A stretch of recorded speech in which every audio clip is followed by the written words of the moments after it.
Okay, my friends, here it is. The Saturday morning live stream at the Garden Like a Viking headquarters, Zone 5/6. Today it's actually looking like winter. Just yesterday and today, for one moment, it became winter.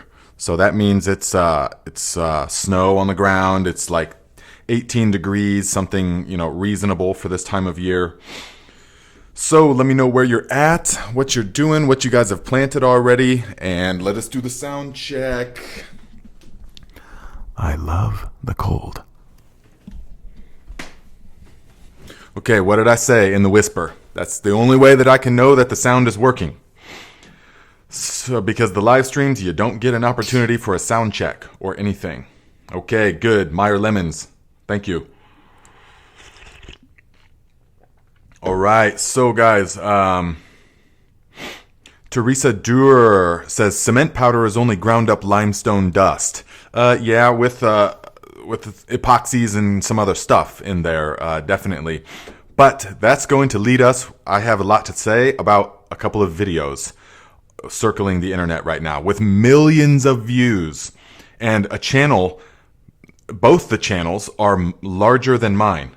And one of them has 4 million subscribers, 1.7 million subscribers. The video, and we're going to talk about it, okay? So I'm going to wait till I get warmed up and stuff because, guys, this has got to stop, okay? So we will talk about that here a little bit. Don't let me forget, all right?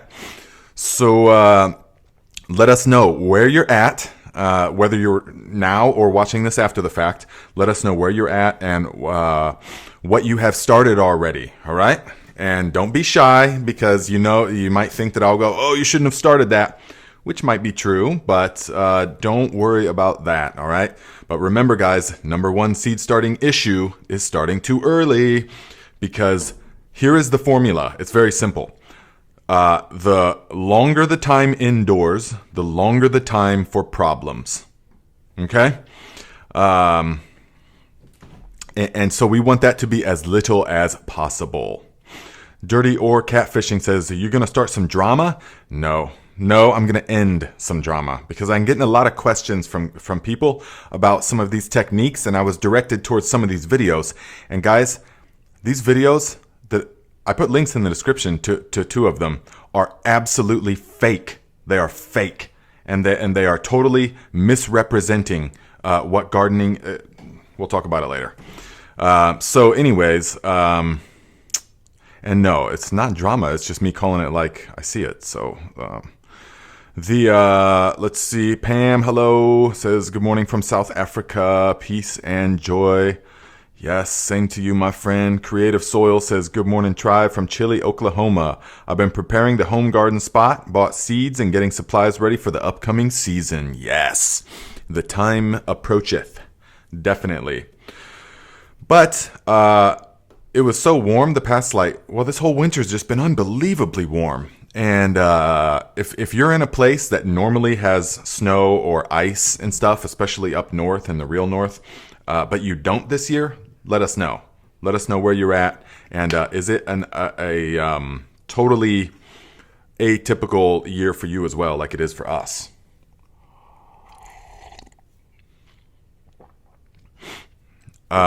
Christian Laws says, is it a good idea to cut up sponges to place in the bottom of container plant? Now, I have seen that. In the sort of popular DIY garden sort of things. I wouldn't because you know how sponges become real rancid after just like a short time because of the way they harbor bacteria and molds and stuff. I'm not really convinced that sponges would be a good idea. And most sponges are fake, of course, now. They're not like, if it was an actual sea sponge, then it would make more sense because it would eventually decompose. But the dish sponge, I wouldn't put in the soil because you'd just be asking for problems. And why would you need to if you are have a good mix in there? If you have a good mix and you have some kind of a tray under it so that it can hold on to at least a little bit of water, then you'll be good to go. It's very important to do that. Look, like with the house plants. For example, my friend gave me this mother-in-law's tongue. And so here is the pot, okay? But I always put things like this underneath because you want to put it here and then you want to water until this bottom thing kind of fills up a little bit. Not quite full, but like a half inch of water so that it can wick back up into the top. Not a lot, but just a little bit. And that really helps to fully saturate because the capillary action of the soil can't go so fast, so a lot of the water will run off. And that's why you rarely water the plants. The indoor house plants, you barely water them. But when you do, you soak them good. Okay? So, BWSR Bushcraft, hello my friend, says we here in Zone 8 had a week long hard freeze, but other than this, it's been pretty much normal winter. Okay, good. Meyer Lemon says unusually low snow amounts in Idaho so far. Yes. Let's see. Big Wes says, what's a fake soil scientist? Oh, yeah. There's several of those, but we will talk about that here in a little bit. Look to Nature Homestead says, did I post a schedule for planting? No, not yet. But Look to Nature or Freebirds said, let's see here. Says, I'm going to be following your planting schedule since we're in the same area. I'll start onions on Monday. Yes, guys. The first thing that I started is onions, of course, and I started them on the 13th. Yeah, so just a few days ago. If you start them tomorrow or the next day, you're still fine, but you don't dally. Don't mess around. So onions are the thing that you want to plant because unlike most of the other plants, the onions we will trim inside. And so we can let them grow nice and long and big. Because here in northern Indiana, we like to plant them out about April 20th. Give or take. If it's going to be warm, like it's probably going to be this year, then I might plant them out even earlier. Because, remember this, guys, the long day onions will produce all of their vegetative growth as the days are getting longer. And then once the summer solstice comes and the days begin getting shorter, that triggers to the long day onion to begin bulb formation. And so the more vegetative growth you can have before the solstice, the bigger and better the onion you're going to get. And that's just how it goes. And remember, each leaf on the onion corresponds to a layer on the onion itself. So like these yellow of Parma, guys, look how beautiful these things are. I mean, they're just sitting in the basement, I keep them in a well-ventilated area in the basement that is totally dark. I black them out with cardboard, like a wooden crate, and then put cardboard around it and stuff, or burlap, so that it can breathe. But guys, it's still rock solid, and I still got a bunch of them in the basement. Now, I like them this size. You can grow bigger onions if you feed them more and stuff, many of them are bigger, but I prefer onions this size. This is all I ever really need because these are so pungent and so full of flavor because, these aren't no like snowflake onion. I mean, these aren't like weak little onions. These are really pungent. And so you don't need a whole lot because otherwise it's going to overpower the dish. Likewise, these Wethersfield Red, these are more of a flat onion. And this is actually about the size of them. They don't get much bigger than this. But this is fine because they're so full of flavor. You can eat these raw or in several different kinds of dishes. So both of these, it's the middle of February and they're still rock solid in the basement. Dozens of them left in the basement.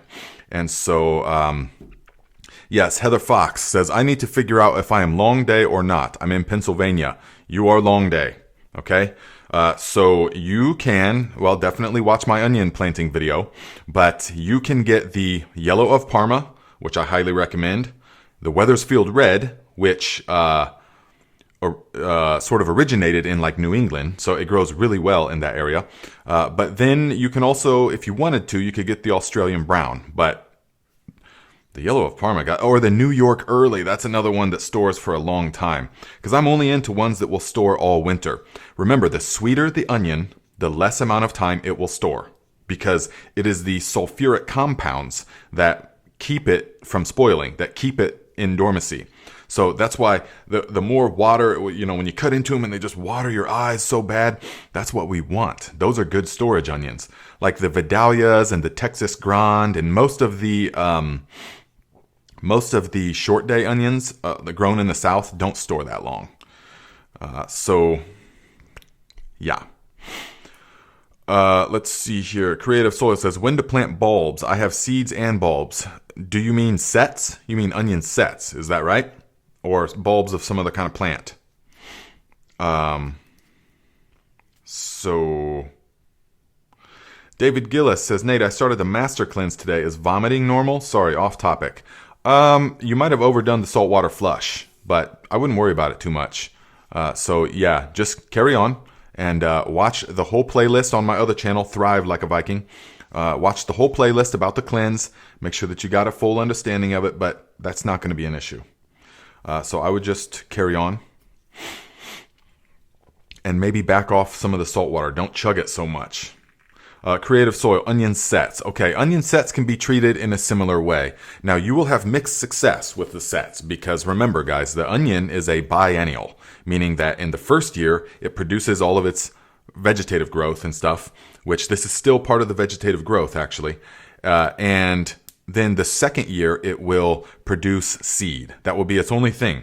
So if we want to get seed from your onions, take the ones that stored all winter long and nestle them out back in the garden. Just take the onion like this, nestle it down into the soil till it's just covered into the soil, and it will sprout and grow roots, and immediately it will shoot up a stalk and flower. And then you will save those flowers once it starts to fall over. So that's how you get onion seeds. But sets are already in their second year. So a lot of times you will get ping pong size onions from sets, just a little bit bigger than when you planted them. Some of them will end up being bigger, yes, but even then they don't store that well because they're in their third year by then, or going into their third year. So I generally don't recommend sets, but if you've got them and because they're easy, then you plant them out the same time. You can plant them out the same time.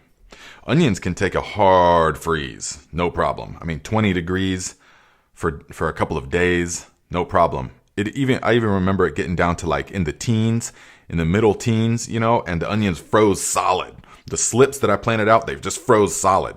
And I'd go out there and they'd snap like that, but then they just thawed out and kept growing.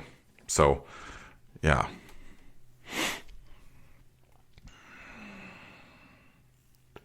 So, Big West says, I am Canadian and I only watch one Canadian YouTube gardening channel. I filter out the BS.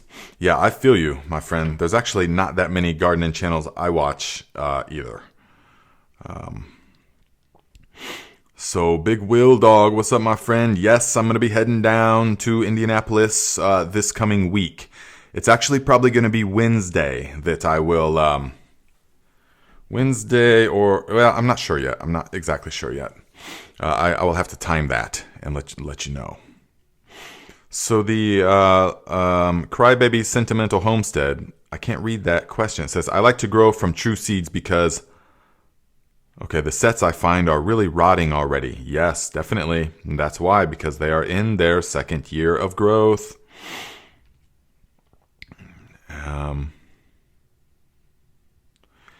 Yes. Should have, let's see here. So Christina Norad says, very mild winter here in southwestern New Brunswick, Canada. Only 3 inches of snow. 15 minutes to the south, they have no snow. Ooh, is that not typical? In my mind, pretty much all of Canada gets snow all year. All winter, right? Like we used to when I was a kid. B. Hendricks says, need to plant flowers earlier so the cold gets to them. Yes, if you're direct sowing wildflowers and things like that, then they love the cold. So if they're even remotely native to your zone, not necessarily your area, but your zone, then a lot of times they will need that period of freezing so that they will know a year has passed and now it's time to sprout. So we call that stratification. Yes. Let's see here. K Jack says, "Hey Nate, what causes bumps on tomato seedling leaves and how to fix?" I would have to see a picture of it. You can go to the Discord chat. There's a link in the description and post a picture of it and then tag me in it. Or you can do it on Instagram and tag me in it as well. Instagram's probably better because it would help promote the channel. But because tomato leaves will just have that. Tomatoes in general will have those bumps because they are seeking out a new place to put down roots. And so the tomato seed, so a lot of it is natural. And that is just because if it falls over, because typically tomatoes in the wild, like their ancestors, are vines. Tomatoes are actually vines. And they like to just sprawl on the ground. So if you have the space, the best way to grow tomatoes is by letting them just sprawl on the ground. And I've confirmed that year after year by doing it in so many different ways. That's the healthiest plants and they produce the most, so long as you have the space. If you've got like a long row, then you can plant one every 4 feet, or 5 feet, because you can't be packing them in there. And the rows have got to be like 8 feet apart, at least. Because the Cherokees or any of them, they're going to sprawl out. And you don't have to stake tomatoes. Everybody's all about staking tomatoes, but that's because they're trying to get a lot in a small area. Then you do, because you can't have them growing all over each other, smothering each other out. But you can just grow them, like if you put down, like we did in Jenny's garden several years ago with incredible success. We just took straight up grass. We let the grass grow to like 3 feet long till it was falling over. Then we brought in several truckloads of, we were loading it with a bobcat from this horse farm that we know all the stuff is good, no graze on. And we dumped huge rows of pure horse manure, about 3 feet deep and about 4 feet wide, the rows, and they're about 75 feet long. And then we covered the whole thing with landscaping fabric, and both sides as well. The whole garden was covered in the fabric. And then every 4 feet or so, we burned a hole in it. And we planted directly into the horse manure. And we didn't trellis, we didn't stake them, we didn't anything. And those were maybe the most productive tomatoes I've ever seen, ever. They were just unbelievable. I mean, just all season long, just boatloads of tomatoes. And they were super big and rich in flavor and just incredible. And so that is really what they like. That's what they like. And yes, you can plant directly into well-composted horse manure. And yes, it went down into the ground. But guys, we didn't even water that garden. We did the first week to 2 weeks. But we had a drought that first year and we never watered the garden. And at any time during the season, you could go out into there and dig down and it was moist all the time. So it was incredible. All right. It was incredible. So that is what, okay, K-Jack says, okay, thanks. I will post a pic in Discord. Look to Nature says, the plant is distracting. What plant? What plant? Yes. Maybe the plant isn't moving. It's probably this thing, because every time I touch it. Yeah, these plants are, I need to fertilize them big time because I let them go because I think I'm going to switch out. I'm going to grow new ones because it's been like 4 years, 3 or 4 years, and they're getting kind of scraggly. We want them to get healthy. So I'm going to take clones from them, or already did take clones actually. You see, these are a couple of months old now. And so this is now is the time to plant them. Once they've started to circle around, only once they've started to feel the limits of their growing conditions do they start to vine out. You see, they're starting to vine out now. So it's good to keep them in a small container, let them get a little root bound, and then I'm going to up pot them into a big container. And I'll put them outside this year on the covered porch, and they will grow like 10 feet. This year they will grow because it's going to be like their natural environment. So, so let's see. What are you guys talking about? Dread. Yeah, it's a little bit nonsensical what Dredd is saying, but I just kind of look past it. So if you want to say something, important, Dredd, that's wonderful. Let's see here. Brian A. Ree says, love seeing the pictures on the Discord channel of seed starting setups. Great video of your setup, Nate. Thank you. Yes, guys, make sure everybody has watched the seed starting video. And yes, share your seed starting setup on the Discord chat. We want to see that. All right? We want to see that. So, let's see. Tree Rogi says, operation. I'd spend money on good variety, then propagate them. What are you talking about? Good variety of what? Freebird says, Nate, I know you talked about growing ginger last year, but I can't find the video. Can you talk about starting ginger again, please? You can't find the video. It's about 1 year old, yeah? And it's me holding ginger. It's layers of irony because it's the ginger holding the ginger, yes, in the cold climate, all right? So, yes, I will talk about that. Heaven Star says, just discovered your channel this morning. Subscribed. You garden much like myself. Nice. Welcome, my friend. And so the ginger is very easy to start, actually. And I typically start it the same time that I start the onions. So right about now, except last year, I finally got the system down. I understand everything. That was like my 4th year growing it last year. And I had just phenomenal results all season long. I mean, the harvest was incredible. Huge, thick, just ginger was amazing. So, and that's what I made that honey, lemon, ginger ferment out of. All right. So, yes, look for the ginger video, but also I would just briefly say, so it's very simple. You will put it into the tray. So you just put in a little bit of soil and then put the ginger, but you want to make sure that there's 3 little eyes at least in the ginger. And you'll see what I mean when you look at it and watch the video. We will slice that and then we will let it air dry for a couple of days until it sort of hardens over. That's important. Otherwise they tend to rot. And then you want to put them into the soil and cover them. And then we will water the soil once really well. But then we don't water it again until we see the sprouts. This is important. A lot of people drown them. All right? So that's important. And last year I started them about now, the same type as I started the onions. And they were like 3 feet tall by the time I planted them outside. Too tall.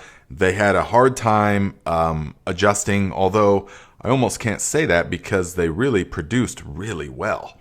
The ones that were in about most shade, actually. They were in partial shade, mostly shade, actually. The ones that were in the full sun, just fried. They just cooked and just dead. Yeah. So, let's see. Annihilation. Let us see here. I want to see what that question, or that question from Annihilation, does that mean buy a strawberry plant? So are you guys talking about strawberries? Yes. I don't have a ton of experience. I don't have enough experience to speak with authority on strawberries. This year, I am starting a bunch of them from seed, though, alpine strawberries. So we will see. Yes, we will see. Teresa says, I use living pathways. Some are 8 feet wide for ease of equipment. Some are only 2 feet path. They are clover and alfalfa ryegrass. I let it go for bees, etc. Then mow few times or mulch. That's a really good way to do it. That is a really good way to do it. So long as you have it under control. A lot of people have seen some of my videos where I use the plastic sheeting and they're like, well, why don't you just have living pathways? And that's, yes, and that is good for once it's sort of under control. But if you take a garden that has been overrun with weeds, like the one in Tennessee where I made one of the videos, and then you just till it all up and then you to destroy everything and then plant a bunch of clover, it's not going to outcompete those weeds. It will over the winter time, yes, because the weeds aren't sprouting. So So your crimson clover will be nice and luscious, but then comes summertime, after the clover seeds itself and the weed seeds start to sprout, boom, it will just be a total nightmare. For most people, that's what happens. Now, I'm not trying to direct you away from living mulch. It's wonderful, and I use it in the right situation. But you have to know, start small. Start with a small area of the living mulch and see how weedy your soil actually is first. Okay, Dread. Sorry, my friend. The tribe is speaking. They say, please get rid of Dread. So I would just kind of let it go. But the tribe has spoken, okay? So we have to, let's see.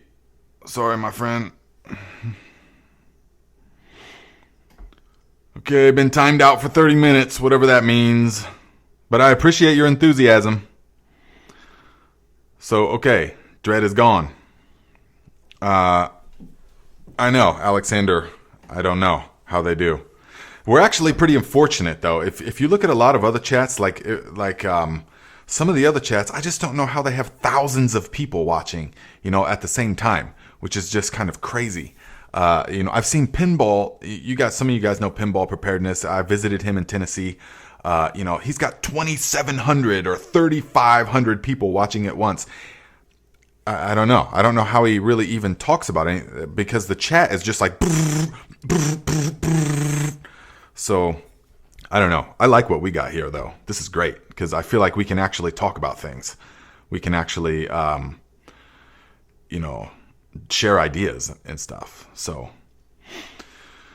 Let's see here. Butch Coolidge says shelf-stable JMS. Nope, not possible. The part of the JMS that is shelf-stable is the leaf mold and the potatoes. That is shelf-stable, absolutely. But when you inoculate it, no, it's not. The reason that it's not is because bacteria grow at an exponential rate and of doubling. And they do this every 20 minutes. The bacteria double every 20 minutes. Now, can you...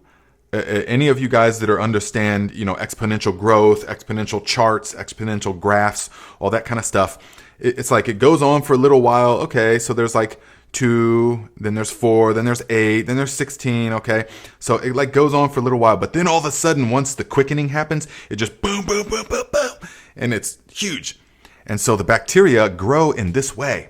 And so once you get to a certain point, they will grow to expand. They will press up against the limits of their food source. That's the number one thing. They will press up against the limitations of their food source. And so once it gets to that peak, you have to watch it carefully, because every 20 minutes it's doubling. So once you get to almost maximum capacity, then they're just going to keep doubling, and it will they quickly die off. Once they consume the food source, they very quickly die off. Within just a couple hours, the whole mixture went from being thriving with billions and billions to being not, to being dead, mostly dead, to being just nutrient solution at that point. So that is why we have to make it fresh every time. All right. And no, you don't want to add stuff, not to the JMS. There's a lot more leeway once you start seeing the videos coming about the aerated compost teas. A lot more leeway with those. We don't have to be so on it, because we're adding food source and we're adding air into there. So let's see. Big West says, I am told not to put seed in rich soil and make them want a bit as we step up pots, leading to planting. Graduating soil richness as you increase pot size. All I have is compost. Well, who told you that? Because this channel didn't tell you that. No, you can plant if all you have is compost, use it, obviously. I mean, definitely use it. Now, if you could get like one bale of Pro Mix or something, $15 for like a huge bale that is going to be, or just some straight up peat moss. One bale of that is very cheap and it will go a long way. If you can mix it in, that would be that would be better. Pure compost can just be, it's not just the richness, it's the weight, it's the gravity of it. That it doesn't, it's not soil. So it like, if you press, it just is not, it can be rich, yes, but it also can be too heavy and it can collapse under the watering and stuff. And almost inevitably, it will have all kinds of insect seeds in it. Yes. So you have to be aware, you have to be very conscious of that. Big West says, dude, exactly what I was thinking. Yes, of course. So I would do that. Yeah, definitely. Dilute it down a little bit, but compost is wonderful to use. And you do not need, no, the plants love to have a rich solution. All right. The whole sort of thing about, no, you got to use a real benign, the seed starting mixes are like just some, peat moss and perlite and maybe like a sprinkle of dolomite because they think that it will counteract the acidity of the peat moss, and like no nutrients. Okay. So like I said in that video that I made, but I can elaborate on here is that the plant that will work for sprouting plants like microgreen size, or if you're sprouting them and then feeding them. Most of the people that use those seed starting mixes like that will sprout, and then they will start the chemical fertilization, Miracle Grow, hardcore chemicals that are already created in laboratory in a form that the plant can use. So that's why the that's funny. That's why they will use that, okay? But when we're growing organically, we want it, watch the video that I made, and we want it to be a nice, you can just use seed starting solution, okay? Or you can use potting mix, just sift it. That's the most important thing, is if you're using compost, all of it, just sift it, okay?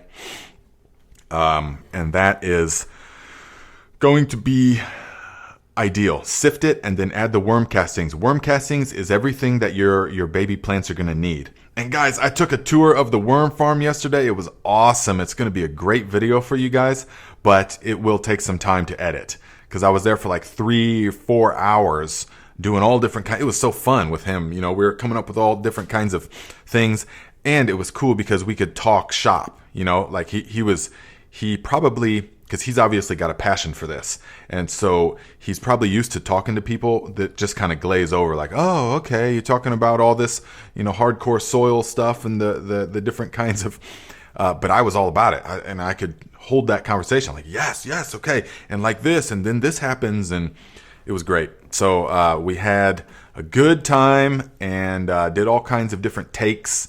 And I show you guys how you can build your own worm bins. And guys, this guy has simplified it beyond belief. It's as simple as you could imagine. So it's not all about, and I just knew that there had to be a different way, because then designing the 3 or 4 different bin tote systems and all this other stuff, no, he does it in the simplest way you could imagine. And so it's very cool. I will be making the video about that. Yes. And so look out for that. Michael says, how far do I keep my grow lights above seedlings? What kind of grow lights are they? That's very important. Are they like those Mars Hydro ones that I had in the video that you saw? Then you want to keep them, a ways away. You can keep them, it depends on how powerful they are. If they're those little strip LEDs like that, you got to have them right on top of the plants, because they have very low power, or if they're like T8s, you want to keep them real close, T5s, real close to the plant. But if you have the 20,000 lumen shop lights and stuff like you've seen from my videos, then I keep them about 2 feet away. Yeah, to give it plenty of spread. Okay.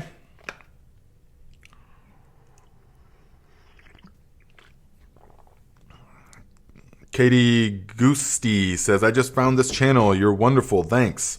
Yes, thank you. And I'm I'm glad that you're here. Let us know if you have any questions.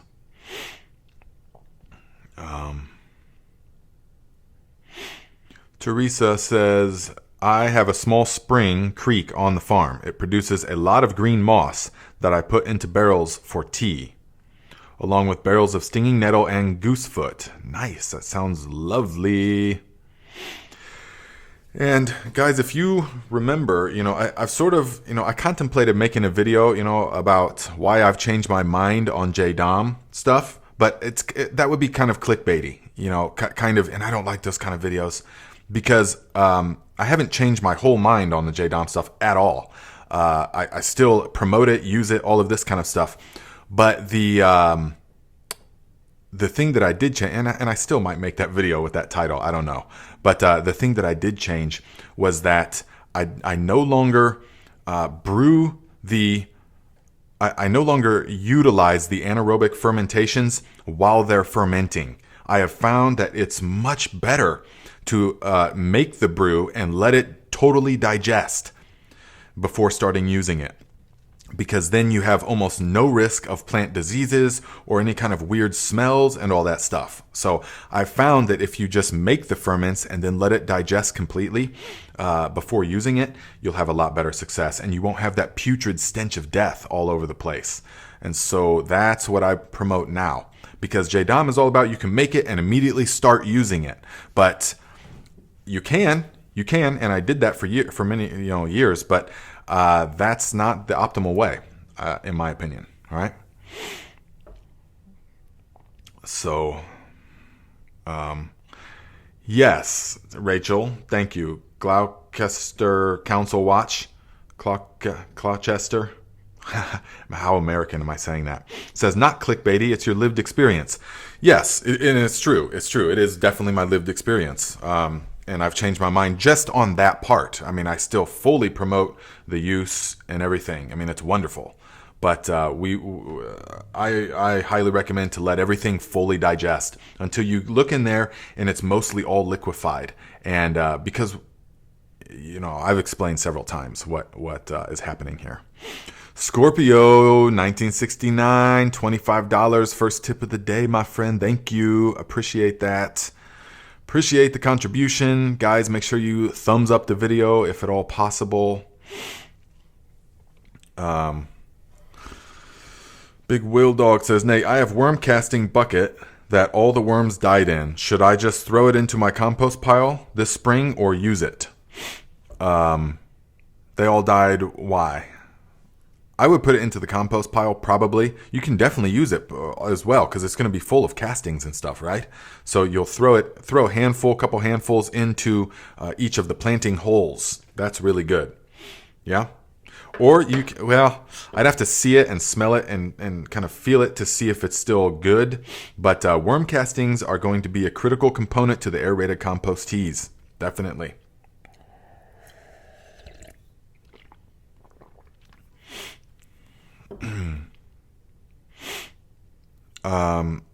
Dee Hillman says, can you store your calcium acetate in a plastic container? You can. Yeah, you can. I mean, vinegar comes in plastic from the stores. That's up to you, though. I mean, ideally, everything would be glass. So you can do as you please, but I've not found, yes, I store mine in a old milk jug, 5 gallon or 1 gallon milk jug. So that is, do as you like. If you're consuming it, for long term, if you're consuming it, I would recommend getting glass container, definitely.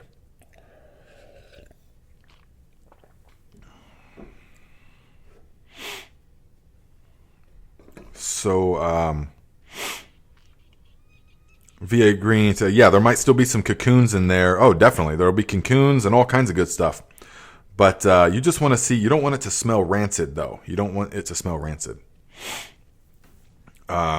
Ming Music says, hi, Nate. I have old frozen fish fillets I don't want to waste.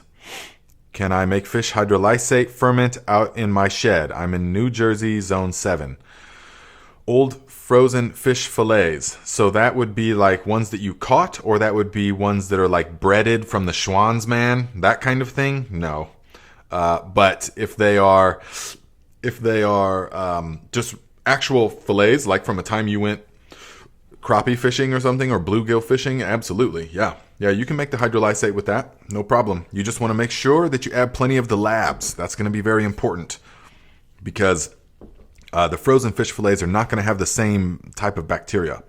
Store-bought, but not farm-raised. Okay, so long as there's no like breading or chemicals or anything like that, yes, you can make the hydrolysate from that.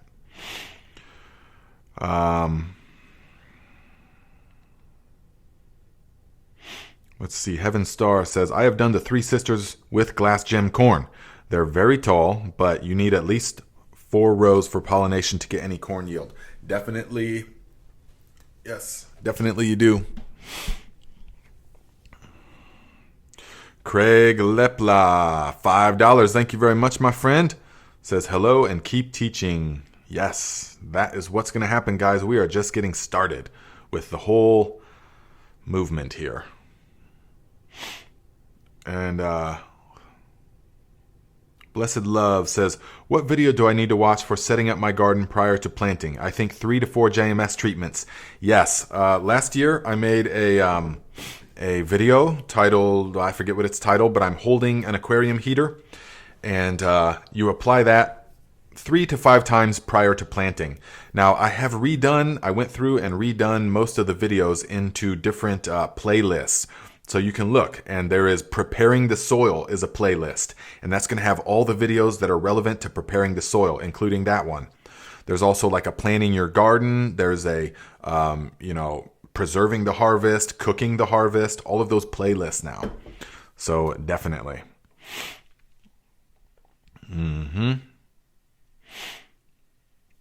So I'm seeing Dread come up in like 5 different screen names. Maybe it's an AI bot of some kind. That's kind of what it feels like. So strange. But hey, we have to adjust and adapt. Harvesting Faith. I'm interested in doing worm bins for winter composting since it freezes real hard outside. Yes, and guys, what I learned yesterday at the farm was that they feed them a very high carbon sources to help foster fungal dominance in their worm castings. Not dominance, but fungal ratios in their worm castings. And they send them off to the laboratory and get them tested. And it shows the test and everything. Very cool. But you will see in the video that he uses leaves, deciduous leaves, arborist wood chip mulch, and horse manure from a good trusted source that he knows is not sprayed with the grace on. And it's 1-to-1. 1 part horse manure, 1 part leaves, and then about a half of a part of the wood chips. And he mixes that all together, and that's what he feeds them. And then he has a spray, as soon as he feeds them with that, about every 10 days, give or takes, feeds them with that, and then sprays it with like a fish hydrolysate to sort of activate stuff. And he also uses like a liquid biochar, which is, I still want to do more investigation on that. But yes.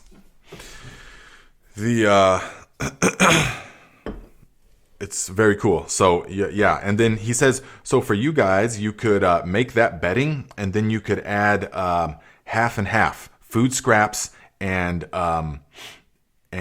leaves. Like if you wanted to do half leaves and half food scraps, put the food scraps in your blender, boom, mix them 50-50 with the leaves, and then feed the worms that way. Yeah. So you'll see in the video, it's super cool. Grant says, Viking, question. My current frozen unfinished fish fertilizer. Would it be good to kickstart that with JMS when thawed? No need for that. If you've got the leaf mold in there, that's going to be everything that you need. So because they're adapted to this area. And to the freeze-thaw cycles and all of that kind of stuff. So that's why we want to use the local biology. And a lot of people would be like, well, the local biology stopped as soon as you put them into that anaerobic ferment. And no, they don't understand completely the marvelous capacities of nature, the just unbelievable capabilities and the resilience of nature. So the microorganisms can take a flood, no problem. I mean, think about when the forest floods a little bit and it will spend weeks or several weeks or months underwater, and then it will dry out. Are all the microorganisms dead? No, absolutely not. they thrive. So we don't have to worry about stuff like that. We just use the natural system. But to answer the question, no, you don't need to do that. And in fact, that might just dilute it. JMS is very particular. We want to apply that to the soil because it's all about a numbers game, guys. It's all about numbers. You want to have billions and billions and billions of the microorganisms, apply them to the soil, and then a certain percentage of them will take root. They will find a home. They will find a food source. Not all of them, of course. Many of them will just die. Or whatever they do, go dormant until the conditions are right. But you will get plenty of good ones. All right. Absolutely. Teresa says we cannot truly improve upon nature. Absolutely not. Because we are of nature. We are the system expressing itself. So,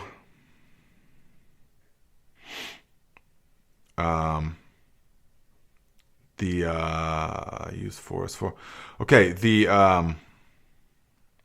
Joe says, I've made JMS shelf stable, pouring it on wheat bran at its peak for a food source and mix well. When the microbes run out of moisture, they go to spore, stabilizing them. Then you can spread when needed. Yes, if that's your experience, I would not. I'm still hesitant on that. I mean, I've not ever tried that, and it's. I'm sure it works to a degree, but there's still.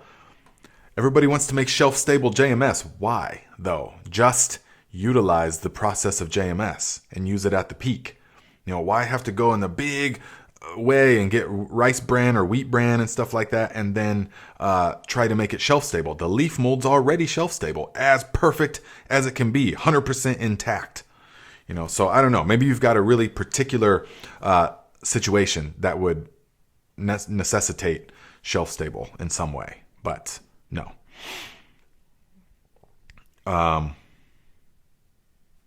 Hello, Kim Williams. Good evening, everyone from wet Tunisia. Yes.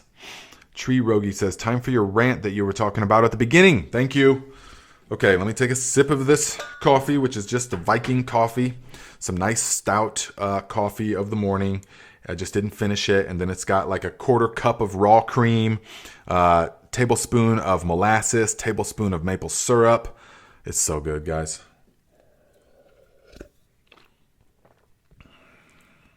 Okay, I will do the rant, but Jawa Orthela says, hello, Nate. Any thoughts about promiscuous pollination? That's a new term for me. Is that something that people say? Promiscuous pollination? You must be talking about cross-pollination. In which case, you just have to understand what things will promiscuously pollinate and cross-pollinate, and you need to plan accordingly. For example, peppers. I never save pepper seeds because they cross so easily, and I grow many different kinds of peppers all up in the mix, right next to each other. So I don't save those seeds because why? Because I had too many years of heartbreak when I would save seeds from the peppers and then plant them and then grow them all season long. They're utilizing the space, and then finally I would get to harvest them and there was zero flavor whatsoever. It's not, they don't go back to one of their parent plants either. It's not like that. They just bland out. The peppers just taste like nothing. The jalapenos have no heat. The Ivarskis have no sweetness. The bell peppers might have a little bit of heat. I mean, no, you never know what you're getting. So with the real estate being valuable, I don't save them. All right. Tree Rogi says it's only promiscuous if you're watching. That's right. Yeah, and OnlyFans for your pollinators. So, Tammy Harder says super sweet coffee. It is pretty sweet, yeah. But I like the sweetness. So yes, is it something one should strive for genetic diversity or not?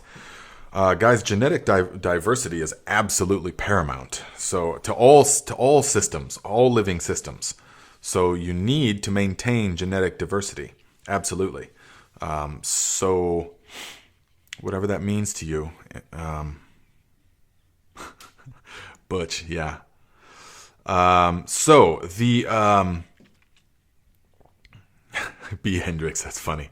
So the Rant, guys. People have been asking me, okay, so watch this video. And I said, okay, well, some of them I watch, especially if the video has 4.7 million views from a channel that has 1 point something million subscribers. Okay. And so I said, oh, well, that must be legitimate. Okay. And so I go there and I look, and they're growing these potatoes in tires. Okay. Which is fine. But I can just tell. And so both these videos are the same. I put links to them in the description of this video. You will see they're below my Travel Like a Viking and the Thrive Like a Viking one. There's links to them, and I titled Fake Gardening Videos because I can tell by looking at them that it's 100% staged. The whole thing. They went to the store, got potatoes, and buried them, and they're trying to pass them off as this is their method. They've got uppity music going on, dun dun dun dun dun dun, and nice cinematic, thing, dun dun dun dun dun, and then they just pouring slow motion, just pouring potatoes are just falling out of the thing and soil, and then they have a scene where they've just got a mountain of potatoes. So I was like, wait a second here, okay? So all of my radars are, and guys, remember, if I traveled the world for many years, in India especially, and so my BS radar is finely tuned, very finely tuned. And so world traveling will just do that to you. And and so all my radars were going off, thinking none of this seems right, okay? And so I went back and I looked at it, and you can just obviously tell. Watch the one, watch them both and just see what I'm talking about.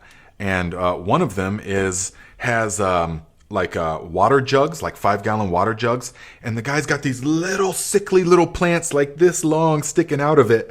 And they're propped up by like a couple twigs, and it's just in a bunch of muck, and then he pours it out and he kind of shakes off these little tiny plants like that have no foliage, no leaves. I mean, barely any leaves, and just huge honking potatoes are rolling out of the thing. And I thought, wow, okay. And guys, these have millions of views in just the past month or 2 months. Okay, both of those channels are bigger than mine. And so the internet is full of stuff like this. The internet is full of this kind of stuff. And here's what it boils down to. You show me, remember this, guys, you show me the incentive and I will show you the outcome. You show me the incentive, I will show you the outcome. And so these guys are in the villages of not classic villages, but these guys are in like Indonesia or, someplace, maybe in Thailand, I forget, I think it's Indonesia or the Philippines. And so to them, having 4 million views on a video is huge money for them. Huge money. All right. And so there's the incentive to lie to the people. Now, am I saying every video is a lie? Not at all. There's several cool videos. And I'm not saying anything at all about the character of these people. But I am saying that video is deceitful, and that is a lie. That's what I'm saying. So it's absolutely a joke, and it's got to stop. And I see that to varying degrees in many different places. And so you show me the incentive, I will show you the outcome, guys. Let us take, for example, okay, because you wanted the rant, okay? Someone asked for the rant. But let us take the example of this nonsense, okay? Now, all of my BS meters was going off. I'm talking about the Electroculture. All my BS meters was going off last year. But there was a thing in me, the scientist sort of explorer, experimenter in me said, okay, that runs contrary to all my life experience, that this would have any effect whatsoever on the plants in any way. That runs contrary to all my understanding of the soil food web, soil science, of the natural systems of things, of the way direct observations of the natural cycle of life. It runs contrary to all of that. But I will still try it out. Because we don't know. I didn't know for sure. So I gave it a good experiment.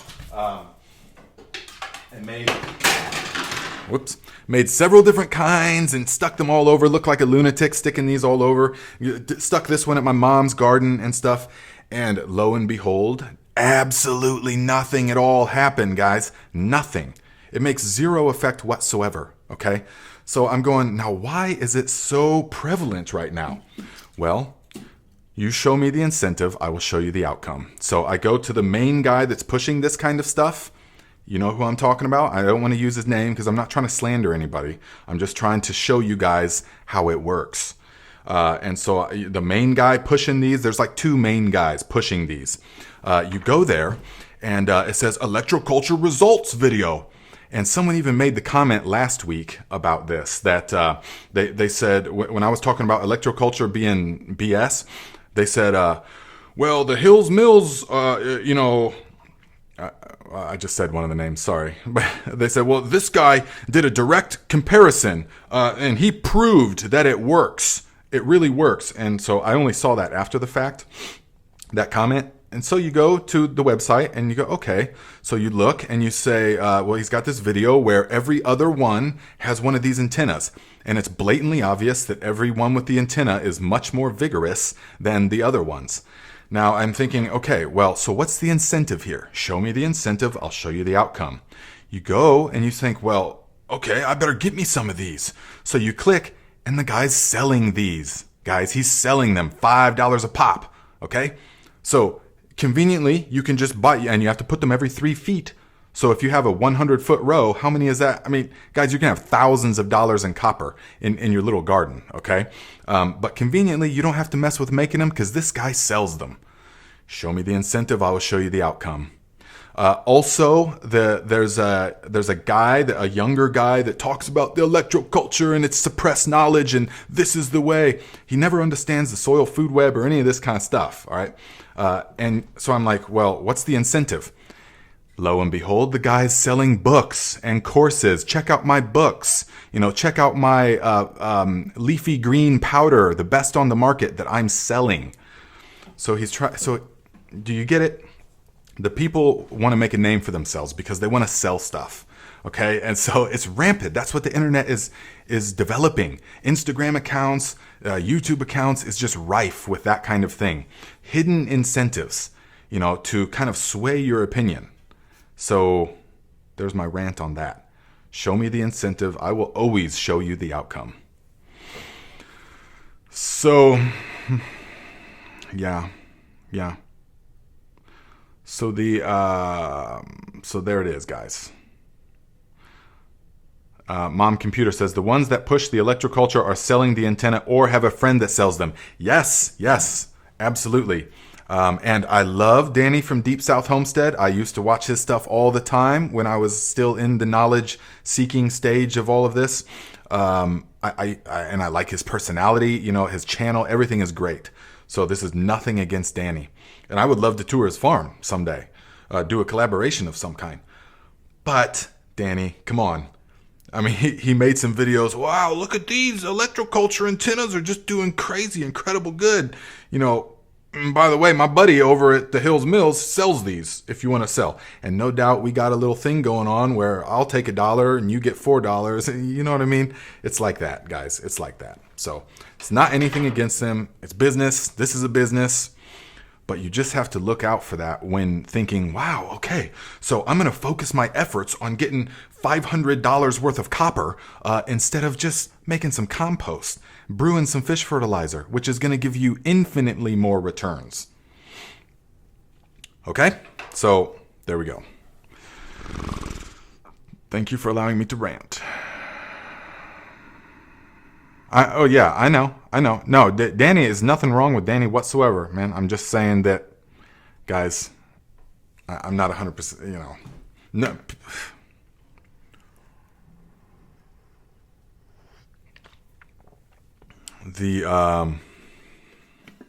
Cody Lee says, soaking up this knowledge while on my lunch break. Yes, we are glad that you are here, my friend.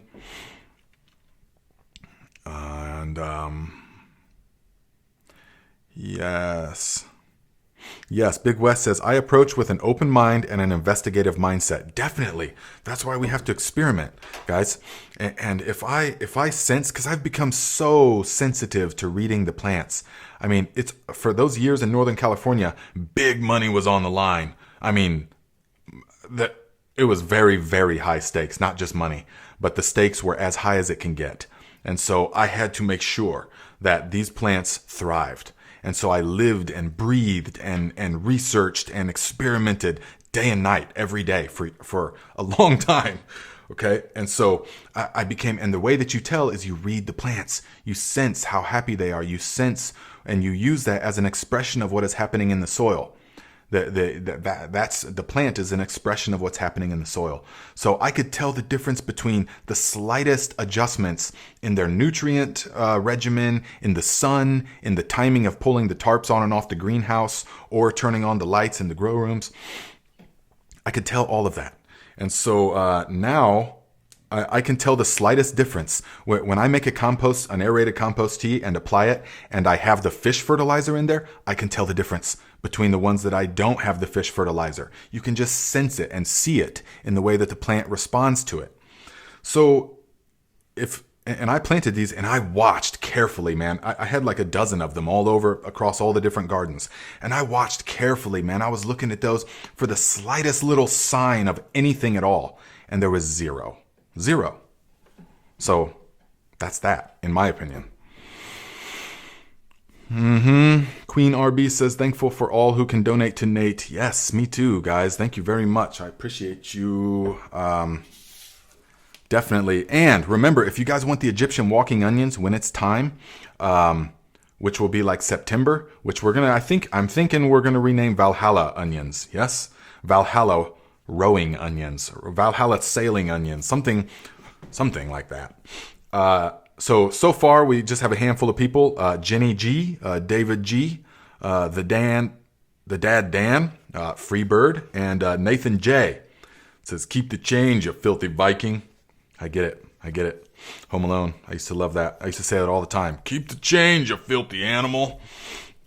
So you guys are on the list. If you want to get on the list, guys, just use the links in the description to go to either PayPal, Venmo, or CashApp, and or you could mail it. You could send a Raven and do the P.O. Box method.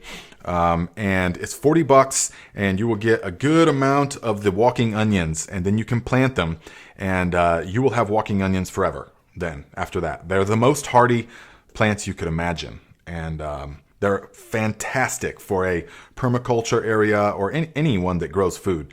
These deserve a place in the garden. And so me and my uncle are growing them. We're going to have a big harvest this year. So we'll see. I don't know how many batches we'll be able to do. At least 50, I would say. So we'll see as the time gets closer how many people want to do it. Okay, Pilar. Good to see you, my friend. So Freebird says, Nate, should I put flower seeds in the ground now like the Indiana coxcomb? You could, but there's no need for that because it's weeks off. I mean, months almost. So you won't need to do that just yet. You could. They'll be fine. The coxcomb might rot. So I'd wait a little bit longer. $50, just me. Who are you? Thank you, my friend. Says Tennessee walking onions. Unlikely that they will. That just doesn't have the same ring as the Valhalla onions. But I will definitely bring some. When I come down, I will definitely bring some. So, okay, there's your payment. Thank you, my friend. Let's see here. Bada says, do the walking onions grow in zone 4? Yes, they do. They will grow down to zone 2. They're insane. They will grow in zone 4. Yes, especially if there's snow on the ground, or you insulate them. If you think you're going to have a crazy winter, insulate them with straw. But no, they can take negative 40 degrees Fahrenheit. So, yeah. Freebird says, just me, who are you? Great donation. I hope you have a super garden this year. Oh, he will. We're going to make sure of that. He will, just like last year, guys. Last year, that garden was amazing. I mean, I was envious of it. So it's if you do it right, guys, and you have the means and the capabilities to do it right, it's just fantastic what you can do.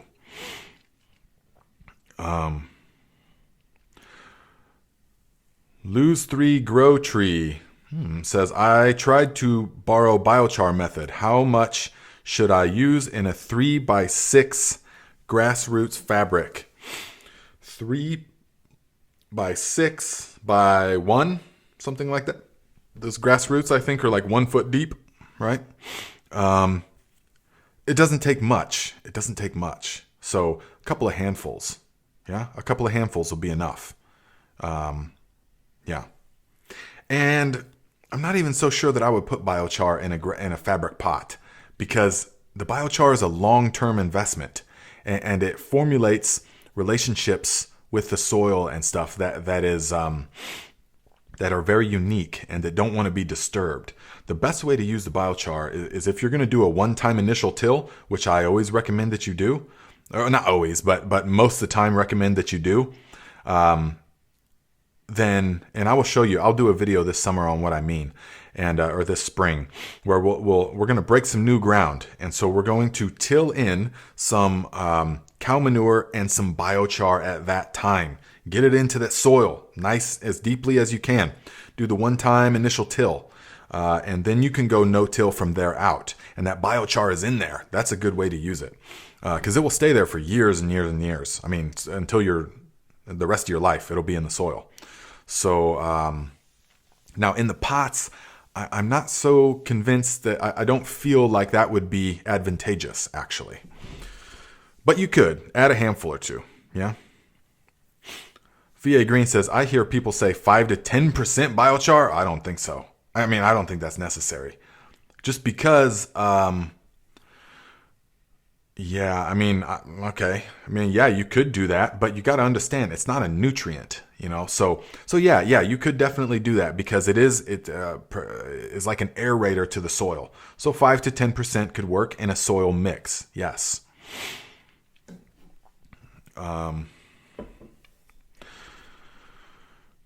Yo, the Bob says, what are your thoughts on biodynamics? Do you mean biodynamic farming? That's ultimately what we're doing. I mean, although we don't have to label it like a list, you know, biodynamic, and follow it exactly as it is. But yeah, growing all the chickens. Once we get the land, you will see the chickens. We will not buy any feed for anything, really. Where we'll have to scale the animals, of course, but we will not be buying stuff from the outside. As much as possible, you know, but we're going to explore all that stuff with you guys. It's going to be a wonderful experience for all of us, because I've been a part of all of these things over the years, but it's never come down to being my responsibility like it will on the land.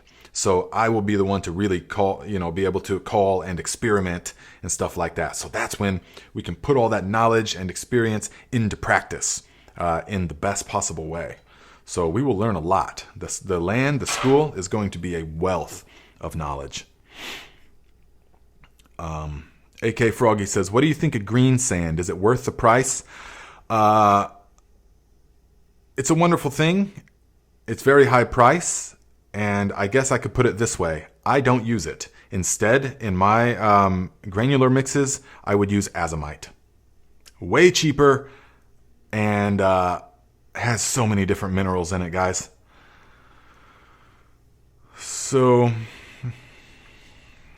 Katie Gusti, do you have a video on making biochar? I have a video on activating the biochar, meaning how to incorporate it, but with microorganisms. But we're getting it just the lump charcoal from the store. But you have to watch the video, because it's a very particular. It has to be hardwood lump charcoal, not charcoal briquettes. That doesn't work. But it's pretty much the same thing, guys. Yes, we've made biochar in the mountains. We made it with the 55-gallon drum. We packed it full of tiny little things, and then we put the top on, and we started a bonfire on top of it, let it all die out. This is a good way to do it. And then came back, and it was all charred up. So long as there's no holes in the barrel, you have to make sure of that. It has to be like a new barrel. Ours was. But in this environment, I don't have the capabilities to make the actual biochar. So the next best thing is going to be the hardwood lump charcoal. So many people in the comments of that video, and especially on Instagram, is like, that's not, who wants to tell this clown that's not biochar? Biochar is made in a system of pyrolysis at a certain temperature, blah, blah, blah. Okay, how do you think charcoal is made, guys? It's close enough. It really is close enough. For all practical purposes, for all intents and purposes, That is the same thing. Okay. But people want to get all hung up about, because they are keyboard warriors, or they understand the science, but there's no gardener that is going to be like, that's not biochar. Yes, it is. It works the same way. All right. There might be a slight difference, but what it would be, I can't even discern. So we don't have to worry about that. Okay. Big West says green sand has another benefit. It's mostly the silica. The green sand has a lot of silica, yes. But so does azomite. The azomite has got 70 something different minerals in it. So, yes, VA Green, good. Use the cone pit method this week to make biochar. I'll take some pictures and put it on the Discord. Do that, definitely.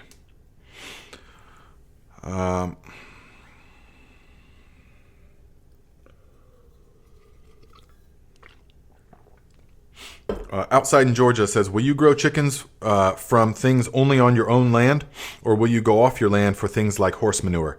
No, we will. At first, we will have to probably, because, I'm not under any illusions that we're going to just immediately get all these animals and all this stuff is going to. No, I already know the sequencing of things. So at first, we might have to get a bit, but maybe not even. So we will get the chickens, and then manageable number of the cow type of thing. So yes, we will, but ultimately we will, yes, grow all the food for everything, and we will have to scale it. That's what's important. We will have to scale we're not going to try and have a beef business or have a goat business or have a hog selling business, in which case you have to buy stuff. We're going to have just enough of these things that the certain amount of land can sustain that. Typically, that is what? 1 cow per acre, give or take, something like that. So, we have to understand the constraints of the environment. And the chickens as well. We're not going to be selling eggs, so we don't have to force them to eat a bunch of feed and stuff, but we will grow all kinds of stuff for them.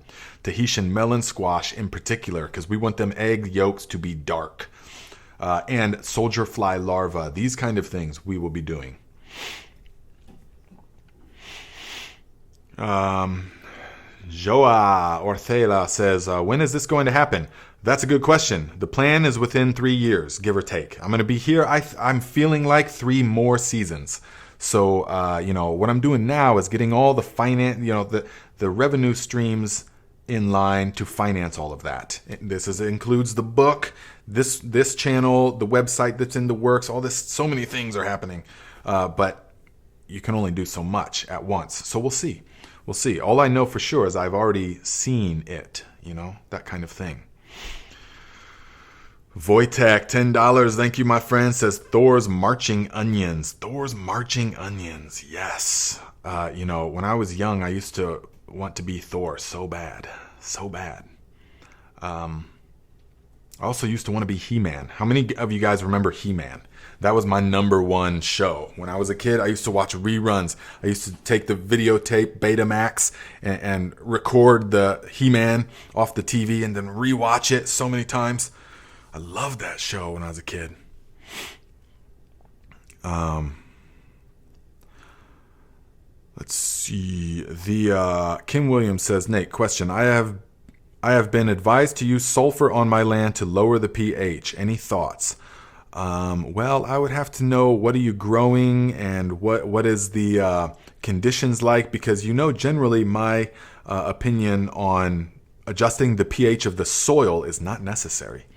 The plants will adjust the pH in the rhizosphere according to their particular needs, so long as they have everything that they need, meaning a host of microorganisms, good drainage in the soil, organic matter, good light. So long as they have all of those conditions, the plant can regulate the pH to what it needs. So it's really unfruitful and a lot of times disastrous, or at the very least just futile, to try and adjust the pH of the entire soil.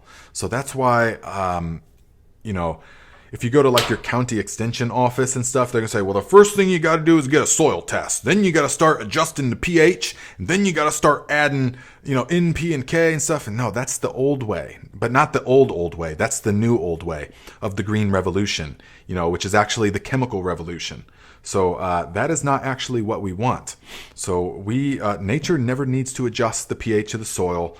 In natural farming, we never even think about the pH of the soil. You're not testing the pH of the soil. You're not doing any of that. Instead, you're creating the conditions necessary for the microorganisms to thrive. And that will then express itself as a healthy plant that can take care of all the things that it needs. So it's just not necessary. Okay. Linda Millif says, yes, heaven, so much to consider.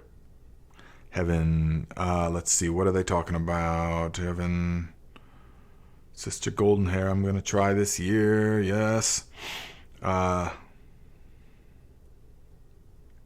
Yes, Muddy Paws, Masters of the Universe. Guys, what a wonderful affirmation for a young boy to be saying, I have the power. What a wonderful thing to instill. And if you look at those characters, every one of them is healthy looking, buff, healthy looking, and they speak with confidence. And it's such an amazing cartoon for a young mind to be exposed to, that if I had kids, or when that time ever came, I would show them only that cartoon, probably, and then She-Ra as well, because strong woman, I mean, just full, the things that they say are clear and full of virtue. It's just a wonderful thing to expose the kids to. Me from Maine says young women loved it as well. Definitely. She-Ra and Sorceress, strong women in there, all of them physically fit. It's just wonderful. So,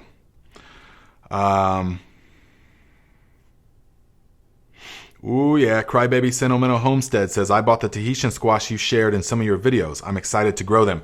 Guys, how many of you have grown the squash and are loving them? Look, since you mentioned it, we still got it. We still got several of them in the basement, guys. These things are still rock solid, and it's the middle of February, so this is a wonderful way to store food. Look at that. And this didn't even have, this broke off. The stem broke off. Typically, you want to leave those. This thing is still nice and solid, heavy, not the slightest bit of wrinkling or anything. So they're wonderful. And they produce so much food. They're really the only butternut type squash that you need. They store longer than butternut squashes. Sharon says, where's the link to the onions? There's actually not a link to the onions. There is a link you have to pay. That's how we reserve your spot, is the $40. And the links are in the description. Basically, CashApp, Venmo, or PayPal. And when you make that, type in your address where you want the onions sent to. And then, come September, we're going to ship them all out at once when the harvest time comes. All right? B. Hendricks says, we need better cartoons these days. Encourage strength and discipline. Definitely, man. I definitely. If you look at the cartoons nowadays, a lot of times there's like this blob, shapeless figures and all this bizarre kind of stuff. Just super bizarre. And that is like, and the characters just have like slouched over weak looking postures and everything's just kind of weak. And that's not what you want. That's not what you want to implant in the young people's mind. You want images of strength and virtue and of kindness to each other and of real human interaction kind of thing. So it just is different, Ming Music says, She-Ra was whack. Sorry, Nate. Team He-Man all the way. Well, there's no comparison. I mean, He-Man is the man. So She-Ra is second best, no problem. She's on the right-hand side, but He-Man has the power, of Grayskull. So, yes, Kim Williams, absolutely. And it starts with, that's where it starts. We talk about this stuff on the Thrive Like a Viking channel, which we do a live every Monday at 10:30 a.m. Eastern Time. We talk about all that kind of stuff, programming the young subconscious mind, what that does, how that whole system works, all of that, guys. This gardening stuff is only one part of thriving. What you put in your body is of paramount importance, physically, but also intellectually. What kind of thoughts you harbor is just as important that you cultivate the garden of your mind as the physical garden. It's just as important if you want to thrive.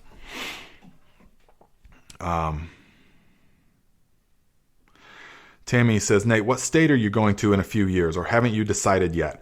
Well, we haven't decided for sure. We don't know, but I'm thinking like the east side of Lake Michigan, up around Grand Rapids area. I want heavy snows, because sauna and ice bath is going to be part of the whole experience of thriving. And we're going to make greenhouses and stuff like that that will thrive. You know, we're going to come up with all kinds of different ways to do this. So I'm thinking like 100 acres of woods is what we need. 100 acres of straight woods, and we can develop it as it needs to be. But it needs to be within at least an hour or so, hour and a half of a major airport, because people will be coming from all over the world to learn and to participate in all of this kind of stuff. So,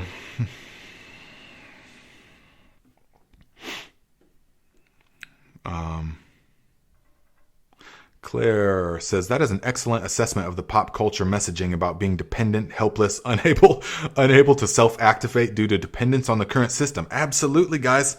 And we'll go way in more depth on the Thrive on Mondays about that kind of thing. And it's actually very easy to do. You just expose the people to the images and it implants into the subconscious. And we explain the whole mechanism by which this works. And then it expresses itself in the external.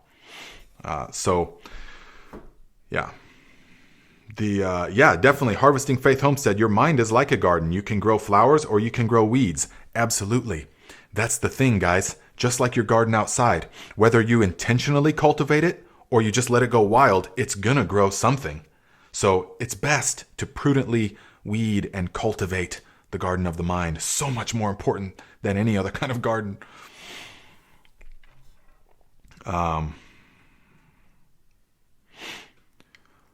Let's see here. Lisa T says, age 4 to 5, my son took everything out of his room but a mat to sleep on. Said he wanted to be tough like a Viking. He said he needed a fire, though, to cook the food he was going to fish and hunt for. Yes, see, these are the ancient ancestors whispering into his ear. These are the ancient energies that are still accessible today. Wojtek, berserker onions, berserker nomad onions. Okay, berserker onions. This might be better yet. $10. Thank you, my friend. I appreciate you.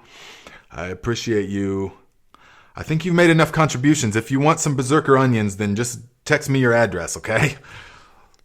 And we'll call it good. Just me, another $10. Look at the double tip, guys. Thank you, my friend. Says, what do you think about a steady sloping property sloping toward the south? I think that would do good. Mine slopes to the north. The areas that slope south seem to get greater or greener earlier. Definitely. If you're in the northern hemisphere, it is super important and you're in slopes to have south facing, because obviously the north is not getting the same amount of solar energy. And so if it's sloping, southern exposure is what you want. When I was in Northern California, those were the properties that commanded the top dollar, was south-facing slopes, because that's where you grow everything. You can terrace and you can do all kinds of other stuff. North-facing is a lot more difficult. You have to take down a lot more trees and stuff like that. So, so thank you guys for the contributions.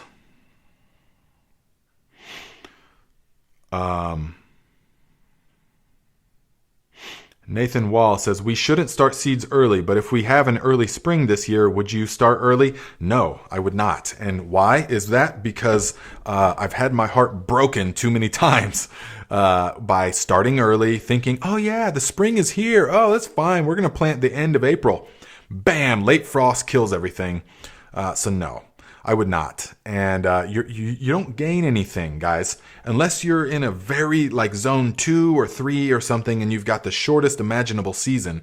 For most of us, especially here in northern Indiana, you don't gain anything by starting super, super early because the soil hasn't warmed up. So you need to let that soil warm up a bit, because you want to get there super early and plant it super early, but it's in that cold soil. So it's just going to kind of sit there and go, oh man, this sucks. And it's going to be cold and windy and overcast in the wet soil. No, you want to let that soil warm up a bit so that it gets into the ground and goes, all right, let's grow. And that one will grow so much fast. It'll grow right past that one you planted a month earlier or 3 weeks earlier trying to nurse it along. Yeah, guys, try if you want to prove this. Try plant a tomato plant. Okay, plant them right as soon as your last frost, and then plant them like the end of the first week of June. Once everything's nice and hot, and you will see that tomato plant will grow so fast it will blow your mind. Much faster than the other one that started out in the cold soil. $5. Look to nature. Thank you, my friend, contributing. What should we sow in place of the onion tray when we plant the onion starts outside? What should we sow in place of the onion tray when we plant the onion starts outside? So I'm not sure I understand that. Can you elaborate? I'm not sure that I understand that. But so in place of the onion tray, well, the onions will get planted out on April 20th, give or take, 4/20. Yes, shout out to my old lifestyle. But you should have most of your other stuff started up by then. So that's because then we're not going to start any more seeds until July 1st. The fall garden, we're going to start July 1st to plant out August 1st at the latest, give or take, depending on where you're at. But we will start up the outdoor seeds. We're going to start up outside. Yeah, we start up outside. For the fall garden, we start outside.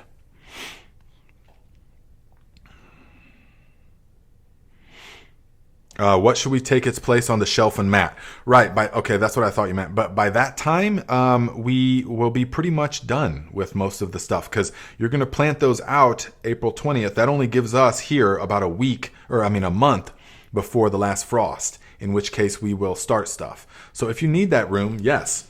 But here's the thing, guys, about the way that I planted those onion seeds, for example, is there's some crops that you can plant like you saw me plant the onion seeds. We got the 2-tray system like this, all right? And we put the soil in the top one, and we just sprinkle the leaves or the seeds all over the top. And they're going to grow tons. They're going to grow a bunch of right next to each other. Onions are very easy to separate, okay? So we are going to simply lift those out, shake them apart, watch the videos that I've made. We'll shake them apart, and then we can plant those. Now, not all plants you want to grow like that, though. A lot of plants, like tomatoes, you can do a lot of plants like that, but it's better to do plants like tomatoes or peppers or even the leafy green, even like the cabbages and stuff. The cabbage you can do like that. Plant all in a big tray and then sift them apart. You can do them like that. Tomatoes you can, but you'll have a lot better success doing them like this. Guys, I started using these Bootstrap Farmer trays, which the link is in my Amazon storefront to these. They are awesome. I can just tell. They're so just well thought out. They stay in place. They hold a good amount of soil. That's a lot of soil. That's a good amount of soil. And so this is the way for most other things that you're going to want to do. So I would get on that train. Or the, before I had money to invest in all this stuff, I had like $8 to invest, so I got a bunch of solo cups. And then you can put holes in that, no problem. That still works. But, they kind of blow over in the wind, and they're hard to maneuver around. They're top heavy. They fall over all the time. That's fine. It just comes with the territory if you're doing it on a rock bottom budget.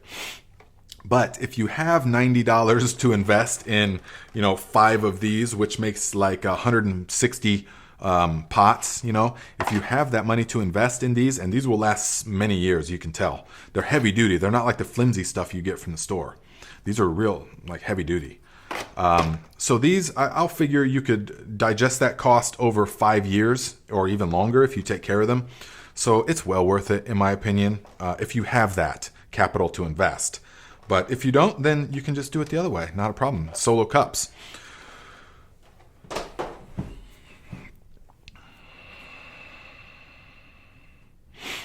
Debbie Glasgow says, I appreciate that you take time to share the knowledge you have about gardening. I learned a tremendous amount about gardening from your channel. Thanks so much. Well, thank you, Debbie, for expressing that.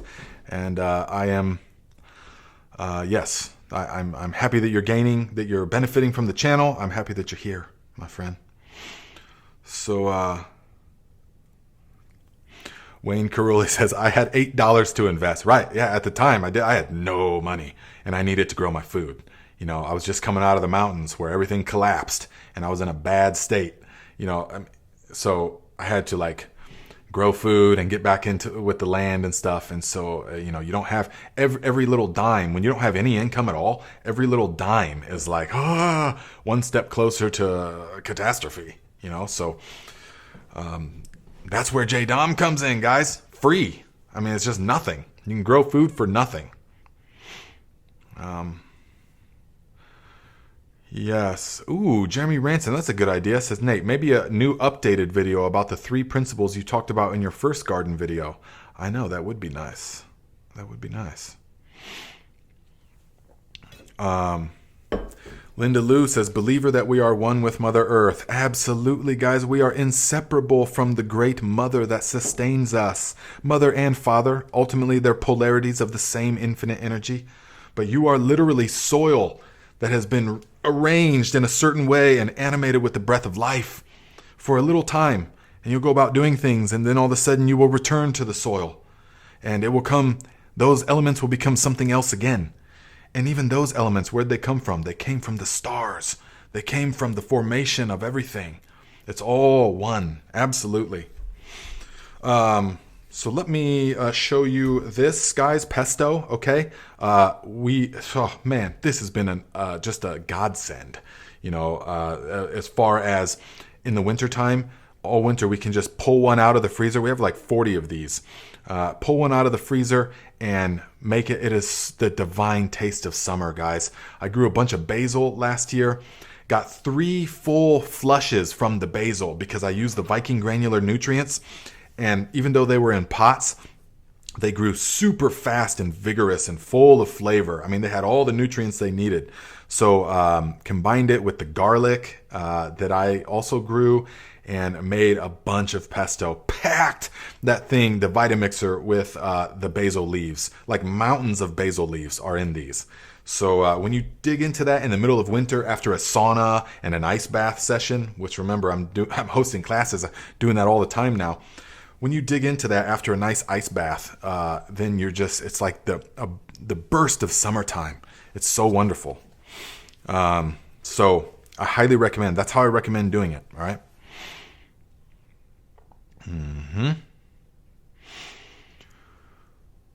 So Big Wheel Dog says, I'm on VA disability, so I buy some stuff. So I buy some stuff, but mostly look for deals or free stuff to repurpose. Absolutely, guys. I'm all about that as well. Definitely. That's and in so many ways, it's more like fun to do it that way. It's in many ways, it can be more rewarding. You know, so, okay, yeah, I got that because of my cleverness, my ingenuity, not because I just went to the store and bought it. Anyone could do that. But when you develop something from your own ingenuity, there's a deeper level of satisfaction to that, definitely. But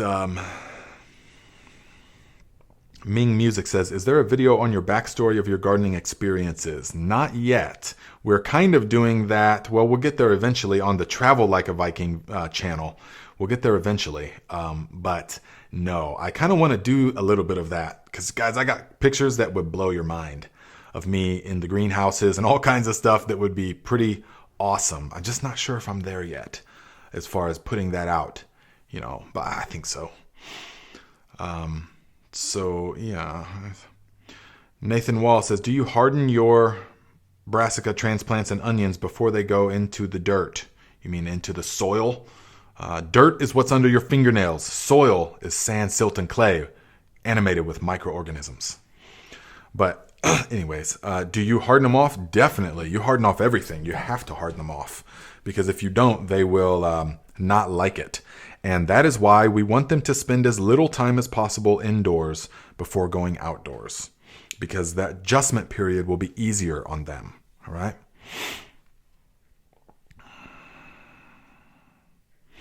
Alexandra says, it's really our duty to reduce waste and single-use stuff as much as possible. Definitely it is. It is. There's no doubt about that.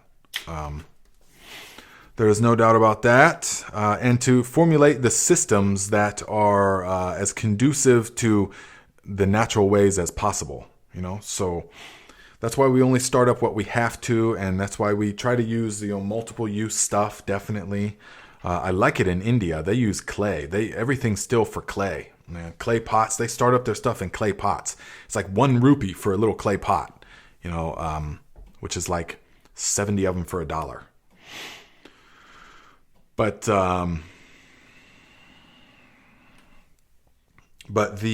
speaking of that, guys, let me just share this information real quick, because my friend was like, "Oh, I'm going on a cruise." I was like, "Oh, okay, cool." So they went on a cruise and stuff, and it just got me thinking, about like single-use plastics and all of this kind of stuff, and the carbon for a person's carbon footprint, all of that kind of stuff. And so I just looked it up. I just looked it up and said, okay, how much fuel listen, because this is the kind of things that I think about when it's so how much fuel does a cruise ship use? How much fuel do you think a cruise ship uses? Okay. How many miles a gallon does the cruise ship get?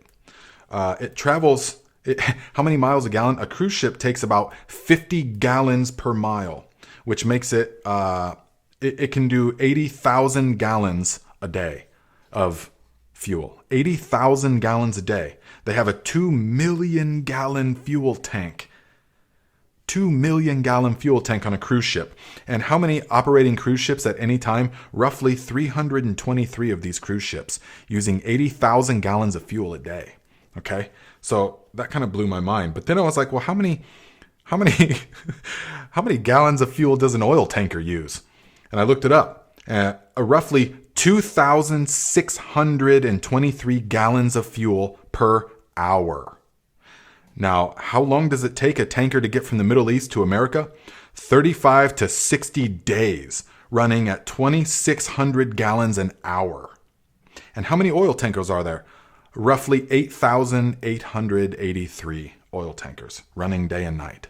All of this. So it just, the scale of the human endeavor, it always just blows my mind. And all you have to do is just investigate a little bit, and it just kind of leaves you speechless. And then so here I'm drinking out of like a soggy straw, because the straws are, it's all just so relative, So, yeah. I know. Yeah, you guys are like, yeah, I know. Yep, every day, definitely. And Wayne Caroli, how many years to get that back? 100 million?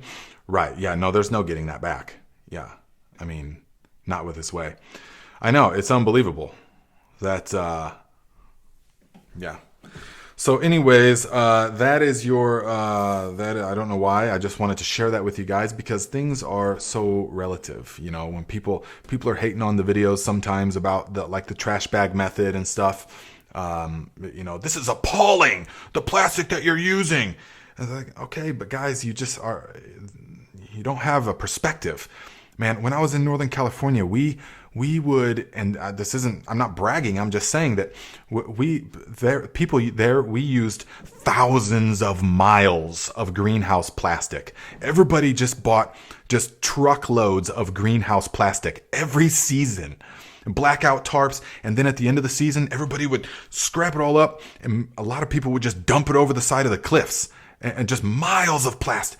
And then we would also take it to the center to the trash center in like Redway or Garberville, and then they would load it onto a diesel massive flatbed and truck it 5 hours to Redding, to be buried in a hole. Guys, and we're talking an ocean of this greenhouse plastic.